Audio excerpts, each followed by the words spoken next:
What's good? I hope you had a lustful, booed-up Valentine's Day. I know I didn't. So what could be a better video to celebrate love in the air than an episode about recent dinosaur discoveries? Probably literally anything else. Regardless, roll intro, future me.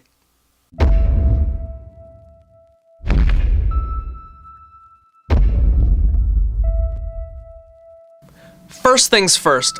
If you're not someone who has an interest in colossal prehistoric animals with massive built-in weaponry, well then you are lost! Unveil the strangest of sauropods with a stabbing spine from the best of butchering proper pronunciation, the Bajatosaurus.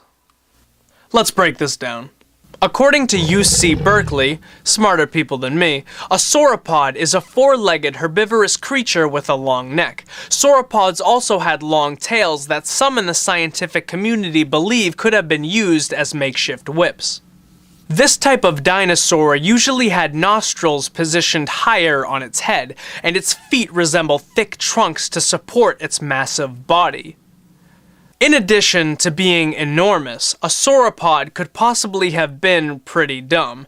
Since its head is small relative to its body, its brain just wouldn't have been very large. I guarantee you there's no problem, I guarantee it. Being the reptile version of a mammoth clearly pays off though, because sauropods had one of the longest reigns of any dinosaur on our fantastic blue marble. The National Scientific and Technical Research Council's Pablo Giliana estimates the Bajatosaurus to be roughly 30 feet in length, or about 10 meters. Its bones have been under the magnifying glass for a few years now, but only recently has the dinosaur been recognized and named. Although only about a quarter the size of the largest dinosaur we believe to have ever existed, this beast shouldn't be so easily brushed off. The upper regions of the Bajatosaurus's neck was equipped with spines that measured around 2 feet in length, which jutted forward like drawn swords. It's unclear at this point what the function of the spines were, but guesses range from temperature control, sex appeal, self-defense, or just to appear intimidating. Nonetheless, the internet will always root for dinosaurs with blades on their backs to be living weapons, and who could blame them? I mean, do you have the spades to anger this guy? But if you did have the scales to confront it, you'd have to take a trip to northern Patagonia in Argentina. That's where its remains were unearthed. I haven't been able to find any consistent estimates on the Bajatosaurus's weight. However, the similarly sized Majarosaurus was believed to have weighed about 2,500 pounds, so the Bajatosaurus probably weighed a little bit more than that. As a species, we were a tad too late along the evolutionary line to catch a glimpse at one of these dinos. The Bajatosaurus pronuspinax, that's a more scientific name for it, lived roughly 140 million years ago.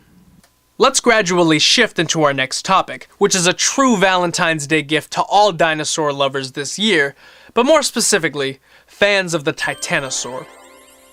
So, what is a Titanosaur? The group of dinosaurs known as Titanosauria contains some of the largest land mammals to ever walk the earth. They are similar to sauropods, except their limbs are larger, and it is believed that their bodies assumed a different stance than sauropods. Their bones have been found on every continent excluding Antarctica, and some Titanosaur even had somewhat of a biological body armor. These dinosaurs lived at the very end of the Cretaceous period, making them some of the last extremely large reptiles prior to the KT extinction, which is the cataclysmic event that occurred roughly 65 million years ago, which only left about 25% of life on the planet in its wake. So far, we know of about 40 different types of Titanosaur, the first of which was observed in 1877, but today, the validity of the species is occasionally debated on. So what's going on in Titanosaur news that has to do with Valentine's Day? Discovered in Tanzania, the Moyo-Wampkia Titanosaur skeleton dug up in 2004 has finally been analyzed and put together. Not very romantic.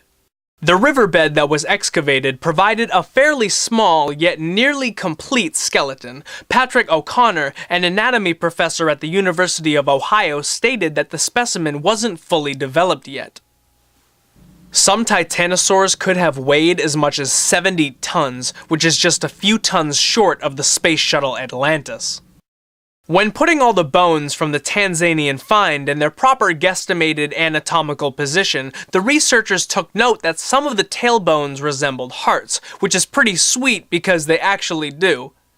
In fossilized tree resin related news, last year National Geographic posted a short article on a nearly 100 million year old bird encased in amber. It's an almost complete bird fossil, though the specimen is quite distorted at this point in time. Age will do that to you. Ask your parents. The hardened glob of amber was found in Myanmar, where many other amber-related discoveries have been made, but this specimen in particular was believed to be a weak flyer. Its wings were covered in feathers, but it was still very young. Over time, the moisture from the animal and the decaying body caused the amber to become a bit cloudy. Obviously, the amber would also pick up any small debris such as wood or dirt it came in contact with.